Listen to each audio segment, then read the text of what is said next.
इस वीडियो में मैं आपके साथ the psychology of pandemic by Steven Taylor इस बुक की कुछ बातें शेयर करने वाला हूँ। और इस वीडियो के एंड में कुछ ऐसे बातें बताने वाला हूँ जो कि बुक में नहीं है बट बुक का ही पार्ट है, जो कि मुझे बुक पढ़ते हुए रियलाइज़ हुई। सबसे पहले जानते हैं कि पेंडेमिक क्या होता है। अगर कोई बीमारी किसी शहर से निकलकर पूरे देश में फैल जाती है तो उसे एपिडेमिक कहते हैं। अगर वही बीमारी उस देश की सीमाओं से बाहर निकलकर पूरी दुनिया में फैल जाती है तो उसे पेंडेमिक कहते हैं। 1914 टू 1918 में पहला वर्ल्ड वॉर चल रहा था और तभी एक वायरस ने यूएस में जन्म लिया। यूएस ने जब 1917 में फर्स्ट वर्ल्ड वॉर में एंट्री की, ऐसा माना जाता है कि तभी यूएस आर्मी के साथ वो वायरस यूरोप पहुंचा। तभी वो वायरस वहाँ से पूरी दुनिया में फैल गया। स्पेन उस वक्त उस वॉर में इन्वॉल्व नहीं था और जैसे ही बीमारी स्पेन में पहुंची तब वहाँ के लोगों को इसके बारे में पता चला और स्पेन मीडिया के थ्रू ये खबर फैलने लगी और ब्रिटिश मीडिया के पास ये खबर जाते ही ब्रिटिश मीडिया ने स्पेनिश फ्लू का नाम दिया और ये वायरस पूरी दुनिया में 2 साल तक रहा। अराउंड 500 मिलियन लोग इस वायरस से इन्फेक्टेड हो गए थे। अगर कंपेयर करके बताए तो उस वक्त हर 3 में से 1 आदमी इसका शिकार हो गया था और अराउंड 50 मिलियन लोगों की मौत हो गई थी। वर्ल्ड वॉर फर्स्ट में हुई मौतों से अगर कंपेयर करें तो 5 टाइम से भी ज़्यादा। वर्ल्ड वॉर फर्स्ट में 12 मिलियन लोग मारे गए थे और स्पेनिश फ्लू की वजह से सिर्फ हमारे इंडिया में ही 10 मिलियन लोगों की मौत हो गई थी। स्पेनिश फ्लू इतना खतरनाक था कि लोग सुबह हेल्दी उठते और शाम तक इन्फेक्ट होकर मर जाते। और उससे पहले आया हुआ प्लेग भी इतना खतरनाक था कि उसने यूरोप के 70% लोगों की जान ले ली थी। प्लेग और स्पेनिश फ्लू को देखकर हमें पता चलता है कि हर 100 साल में एक न एक महामारी फैली जाती है because of history repeat itself. और हिस्ट्री में ऐसी चीज़ें बहुत बार होने के बाद भी हमें इसके बारे में कुछ अंदाजा नहीं, क्योंकि हम बुक्स नहीं पढ़ते।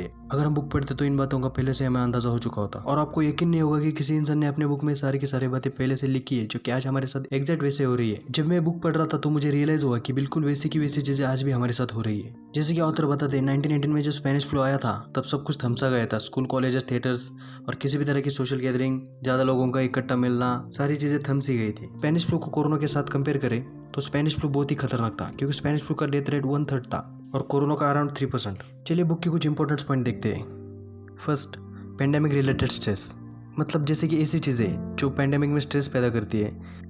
एग्जाम्पल के लिए माने तो कोरोना के स्टार्टिंग पीरियड में बहुत सारी फेक न्यूज़ेस, अफवाहें फैल रही थी जो कि स्ट्रेस का कारण बन रही थी। पेंडेमिक कम्स इन वेव्स, जैसे कि स्पेनिश फ्लू आया था, पहले आया फिर कम हुआ, फिर वापस आया, फिर कम हुआ और फिर बहुत ज़्यादा आया। अगर हम इन चीज़ों को कोरोना के साथ कंपेयर करें तो पूरी दुनिया में कोरोना तेज़ी से फैला और कम हुआ। अगर इंडिया की बात करें तो हम जल्दी से अलर्ट हो गए थे और हमने लॉकडाउन जैसे रेस्ट्रिक्शंस को लगा दिया। जैसे ही लॉकडाउन कम होता गया तो ये वायरस बढ़ता हुआ दिखाई दिया। सेकंड, पेंडेमिक हमेशा अपने साथ फाइनेंशियल क्राइसिस लाती है और ये लॉन्ग टर्म तक रहती है। एग्जाम्पल, फाइनेंशियल क्राइसिस की वजह से बहुत सारी कंपनियां लॉस में जाकर बैंक करप्ट हुई और बहुत सारे लोगों की जॉब चली गई। एक स्टडी के अनुसार ऐसा बताया जा रहा है कि अराउंड 70% इंडियन स्टार्टअप के पास सिर्फ अगले 3 महीने तक सर्वाइव करने का फाइनेंशियल बैकअप है। अराउंड 14 मिलियन से भी ज़्यादा लोग अपनी जॉब ऑलरेडी खो चुके हैं। अगर जॉब नहीं होगी तो लोगों की सेविंग खत्म होगी तो फाइनेंशियल हार्डशिप आ जाएगी। Fourth, social economic problem. Financial crisis से सबसे ज़्यादा प्रॉब्लम गरीब लोगों को और मजदूरों को हुई जो कि डेली बेसिस पे पैसे कमाते हैं और ये लोग इंडिया की इनफॉर्मल इकोनॉमी चलाते हैं और इसका इफेक्ट अब डायरेक्ट फॉर्मल इकोनॉमी पे भी होगा और धीरे धीरे इसका असर अमीर लोगों पे भी दिखाई देगा। ये सारी चीज़ें एक स्ट्रेस का कारण बनती है। इसका असर कम करने के लिए और इस बीमारी से लड़ने के लिए ऑथर ने एक 4 स्टेप मेथड बताया है। इसका असर कम करने के लिए और इस बीमारी से लड़ने के लिए ऑथर ने कुछ मेथड्स बताए हैं जो कि वर्ल्ड वाइड फॉलो किए जाते हैं और जिन 4 मेथड्स का यूज़ करके हम पेंडेमिक को मैनेज कर सकते हैं। रिस्क कम्युनिकेशन, इस बीमारी के साथ साथ अफवाहें और गलतफहमी भी फैल जाती है। इस सिचुएशन से निपटने के लिए गवर्नमेंट और हेल्थ केयर अथॉरिटीज को लोगों के साथ क्लियर कम्युनिकेशन बनाए रखें। पेंडेमिक को मैनेज करने का सेकंड मेथड है फार्माकोलॉजिकल ट्रीटमेंट। यहाँ पे ऑथर ने बताया कि वैक्सीन बनाए और ऐसी मेडिसिन बनाए जो कि बीमारी को कम कर सके।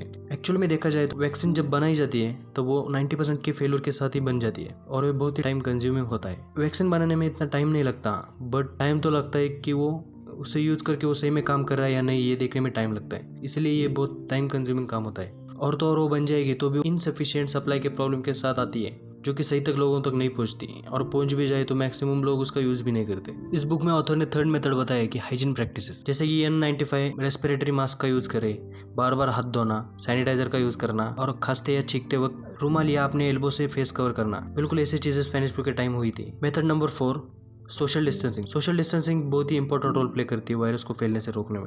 ऑथर ने बताया कि कुछ लोग इन सारी बातों को सीरियस नहीं लेते। इसके पीछे का रीजन होता है कि लोगों की साइको न्यूरो इम्यूनोलॉजी की रिसर्च कहती है कि आपका स्ट्रेस का आपकी इम्यूनिटी सिस्टम पर बुरा असर पड़ सकता है। जो जितना टेंशन लेगा उसके इन्फेक्ट होने के चांसेस उतने बढ़ जाते हैं। लोगों का दिन भर नेगेटिव बातें देखना उनके इम्यून सिस्टम पर बुरा असर डाल सकते हैं। पॉजिटिव रहने का मतलब ये नहीं अब बिना प्रिकॉशन फॉलो किए कहीं पे भी जाए, बिना मास्क लगाए घूमे और ये सोचे कि मुझे कुछ नहीं होगा, ऐसा नहीं। और तो और कुछ लोग ऐसे होते हैं कि जो कहते हैं ये मेरा फ्रेंड है, अरे इसको तो कोरोना नहीं हुआ होगा, वो मेरा कलीग है, उसको भी नहीं होगा, चलो मैं इससे बिना मास्क लगाए बात करता हूँ। तो आप ज़रा सोचिए कि आप जिस फ्रेंड से मिल रहे हो उसका भी कोई फ्रेंड होगा जो कि किसी और फ्रेंड से मिला होगा और जो वायरस इन्फेक्टेड हुआ होगा, या फिर उस वायरस का कैरियर होगा और जो कि वो बीमारी वहाँ से आपके पास आए और आपसे फैलने लगे। प्रिकॉशंस को सही से फॉलो करिए। अब कुछ ऐसी बातें डिस्कस करते हैं जो कि बुक पढ़ते हुए मुझे रियलाइज हुई। ये बुक लिखते हुए ऑथर ने इसी बात को कंसिडर करके बुक लिखा है कि आने वाले समय में कोई खतरनाक महामारी आने वाली है जिसके लिए हमें पहले से प्रिपेयर होना चाहिए। दुनिया की सारी चीजें अपने साथ अच्छाई और बुराई लेकर पैदा होती है। आप में से कुछ लोग पूछेंगे कि कोरोना अपने साथ ऐसे क्या अच्छाई लेकर आया। अगर हम कोरोना को पहले आई हुई पेंडेमिक से कंपेयर करें तो हम इसका अंदाजा लगा पाते हैं कि पहले आई हुई